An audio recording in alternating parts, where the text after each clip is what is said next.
Welcome to Books for Success.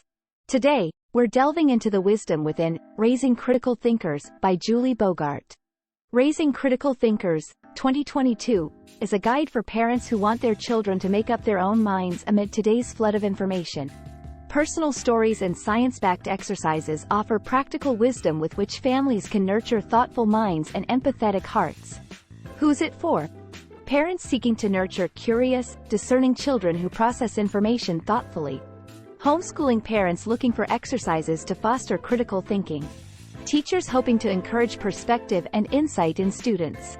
Before we begin, subscribe and ring the bell for notifications if you want to keep receiving the knowledge of book summaries about health, wealth, love, psychology, and much more. Don't be shy about dropping your book suggestions for us to summarize. Also, you can use this video as an audiobook summary. Let's grow and succeed together. What's in it for me? Raise kids who think for themselves. In an era of unprecedented access to information, fact and fiction can look awfully alike. More than ever, children need to learn whom to trust, what to believe, and when to question what they hear. As a parent, you might find the task of teaching and developing these skills incredibly daunting, but fear not. This summary to Julie Bogart's Raising Critical Thinkers has the answers. Weaving personal stories with expert advice, you'll be presented with activities, frameworks, and habits to help young people navigate the complexity of the world with an open heart and a strong mind. With care and courage, you'll be able to begin shepherding your children to think independently, critically, and kindly. So, if you're ready to tackle thoughtful parenting head-on, let's get started. Questioning yourself. Do you wish your children were more thoughtful in their judgments? Of course, what parent wouldn't? But children's good judgment should go deeper than how they choose to spend their Saturday nights. Today's complex world is filled with misleading claims, half-truths, biased opinions, and outright lies. Even for adults, it has become hard to discern fact from fiction. That's why cultivating critical thinking skills in our kids is more important than ever. We need to teach them good judgment to help them decide where to get their information, whom to listen to, and what to believe. But where to start? Well, first, rethink the notion that schools automatically build good thinkers. Both public and private schools can be too focused on doing things by the book. They often reward conformity over curiosity and value the memorization of facts over genuine insight. As famous feminist writer and educator Bell Hooks put it, sadly, children's passion for thinking often ends when they encounter a world that seeks to educate them for conformity and obedience only. Real education should equip young people to evaluate claims carefully. This begins with questioning our own beliefs. So, before even thinking about your kid, take an academic selfie of your own. What are the experiences, assumptions, and loyalties that color your beliefs? How do they influence how you react to new information or ideas? For instance, reading an argument against one's treasured beliefs might trigger physical anxiety or mental avoidance. But critical thinkers are able to press past their initial fight or flight responses to weigh the new argument carefully. Before we can cultivate that skill in our kids, we need to cultivate it in ourselves. In the end, becoming self-aware is a key prerequisite to evaluating others. Questioning the speaker. Don't worry, you're not the only one who makes judgments based on your personal experiences, backgrounds, and beliefs without realizing it. Everyone does. That's why it's so important to teach our kids to recognize who's making a point, why they're making it, and where they're coming from. A great exercise to playfully cultivate self and speaker awareness in your children is called Says Who. Here's how you do it. Read them an age-appropriate story, and then ask questions to get them to think about the storyteller's perspective and trustworthiness. You can ask such things as, who's telling the story? And, do you trust the storyteller to tell the truth? The goal is to prompt the kids to realize that stories are always told from a particular vantage point and shaped by the storyteller's biases. A great book for younger children is The True Story of the Three Little Pigs by Jon Scieszka, which retells the classic fairy tale from the perspective of the wolf. Although the wolf tries to convince the readers that he's an innocent neighbor, even young readers get a sense that he might be presenting a distorted version of events. For older children and teens, adapt the exercise to make it more interesting. Pick a well-known story from literature, popular movies or TV shows to discuss. Ask your kids to identify who the narrator is and to evaluate whether that narrator is trustworthy. Ask them to retell portions of the story from another character's perspective and analyze how details change based on the narrator's background and knowledge. Along the way, encourage them to explore how cultural factors like race, class, and gender can shape characters' perspectives in storytelling. And check in on how different versions make them feel about events and characters.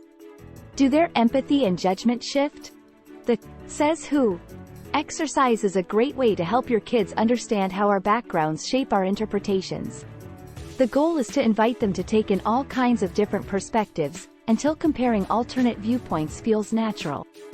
This will not only teach them to evaluate evidence, but also cultivate their empathy for people from different walks of life.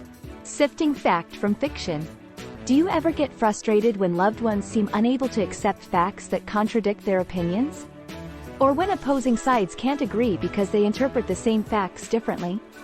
Our brains often filter information through hidden biases, even when we aim to think critically. The good news is that teaching your children about common perceptual pitfalls can help them recognize and avoid those mistakes early on. Start by explaining the differences among facts, interpretations, evidence, perspectives, and beliefs. Facts are irreducible pieces of information that can be repeatedly verified, such as dates, data, events, or objects. On their own, facts don't imply meaning. For example, it's a fact that the U.S. dropped an atomic bomb on Hiroshima, Japan, on August 6, 1946. Interpretations explain the significance of facts.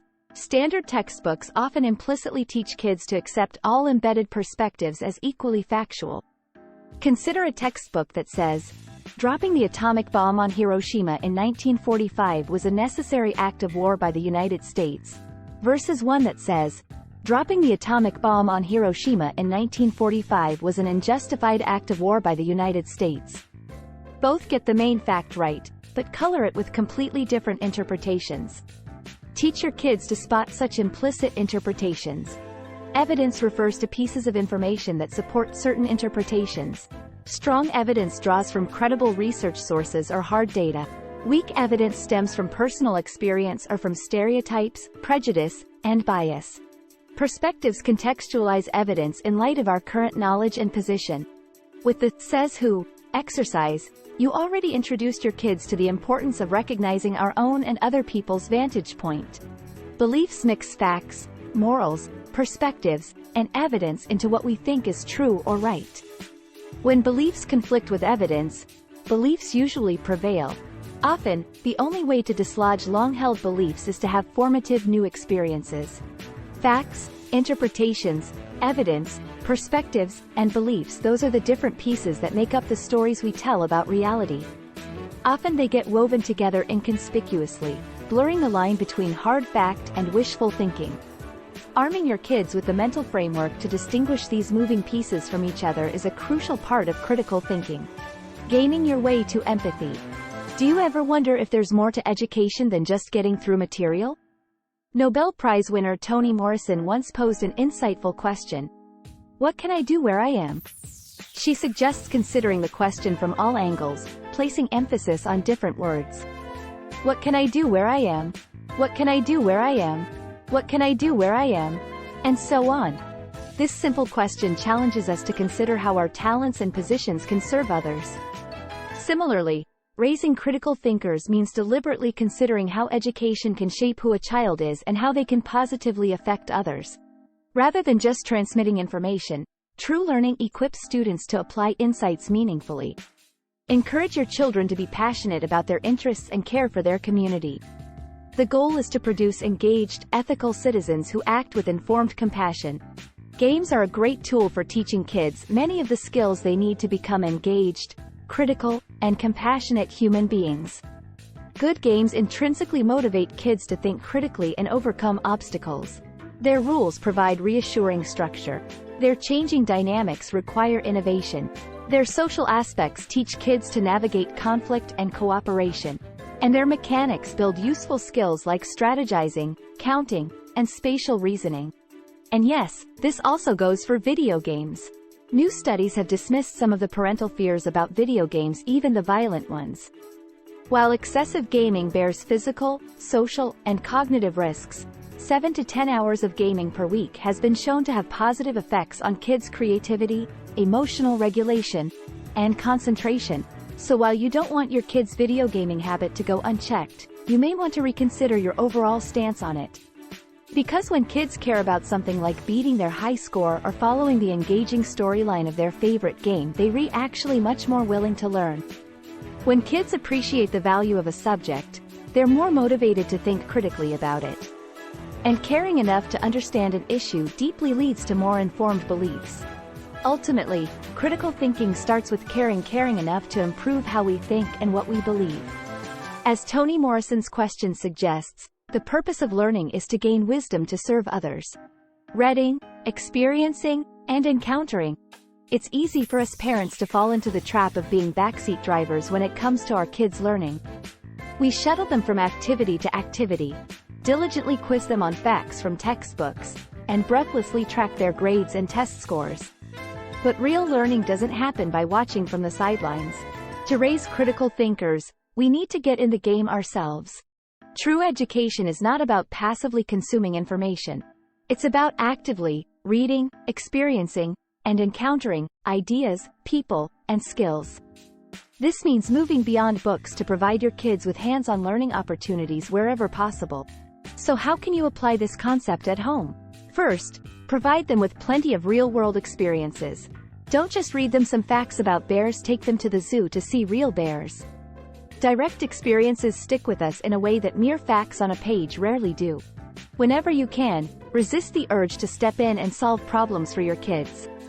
Prompt your children to figure things out themselves, even if it's frustrating at times. They want to tie their own shoes? Let them, even if it takes 20 minutes. Expose them to new hobbies that build patience, attention to detail, and other critical skills. For instance, getting out into nature to identify plants and animals is a great way to flex their powers of observation. Diverse experiences wire kids' brains to navigate new situations adeptly. Be sure to make time for deep reading where kids can immerse themselves in books without distraction. Studies show that people focus best after reading for 20 minutes straight. Set aside device-free family reading time to instill this valuable mental habit.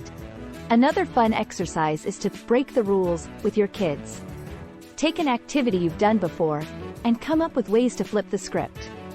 For instance, read only the last page of a book and have your kids guess at the plot. Rewrite the script of a familiar movie or book by flipping the hero and villain roles. With older kids, explore historical what-ifs. What if women had written the Constitution? What if the Allies had lost WW2? The goal is to deliberately provoke new vantage points through atypical remixing of familiar narratives, equations, and social conventions. Disrupting those systems fosters critical thinking by exposing their constructed nature. Real learning happens when kids actively apply skills and grapple with experiences themselves. Our kids deserve better than an education conducted from the sidelines. Let's get them in the game. Considering opposing views. Think about the last time someone presented an idea that threatened your worldview. Did your body tense up? Heart race? Fists clench? Our physical reactions show how wedded we are to our perspectives. We get defensive and cling to our convictions, making it hard to think critically about opposing views. But with enough self-awareness, we can get past knee-jerk reactions to discover new insights. The first step is to become aware of these sensations, thoughts, and feelings as they surface. Teach your kids to get curious, not combative, when a challenging viewpoint arises. Have them ask questions such as, how is the issue affecting the person speaking? What experiences have shaped their outlook? We don't need to imagine being other persons, we just need to acknowledge their right to see things differently. One low-stakes exercise here is to read movie reviews with your kids. Have them pick a favorite movie and make a list of what they love about it. Then, let them read positive reviews that align with their perspective. Next, let them read negative reviews from critics who interpret the same movie completely differently. Have your kids note their emotional reactions and defensiveness when reading the negative reviews. What feelings come up? What immediate rebuttals pop into their minds? Are they able to understand the perspective of the critic? This exercise shows how easily we dismiss dissenting perspectives, especially those that destabilize our preferred interpretations. Developing the capacity to reflect on our own reactions and inquire into dissenting viewpoints with curiosity, rather than rejection, is central to critical thinking. By nurturing empathy, openness, and insight, you equip your kids to evolve perspectives, bridge divides, and elevate discourse. They will become the critical thinkers our complex world needs. Final summary. Before judging other people's views, teach your kids to evaluate their own biases. Question assumptions, identify perspectives, and sift facts from interpretation. Fun activities like the "Says Who" exercise help kids analyze the trustworthiness of the storyteller. Teach them to distinguish key concepts like facts, evidence, and beliefs. Frame issues to invite curiosity over combativeness. Let kids grapple with experiences directly instead of solving problems for them. Have them monitor their physical and mental reactions to certain ideas without judgment. By emphasizing care, compassion, and critical thinking, you'll help your kids evolve stances with humility. You'll help them develop into self-aware, ethical citizens who reform discourse through compassionate, critical thought. Thanks for being part of our insightful voyage. If our summary piqued your interest, we encourage you to dive into the complete book for a deeper understanding. Don't forget to like this video, subscribe for more content if you're new here, and share it with others who might find it valuable. Keep on reading, discovering, and advancing until our next adventure.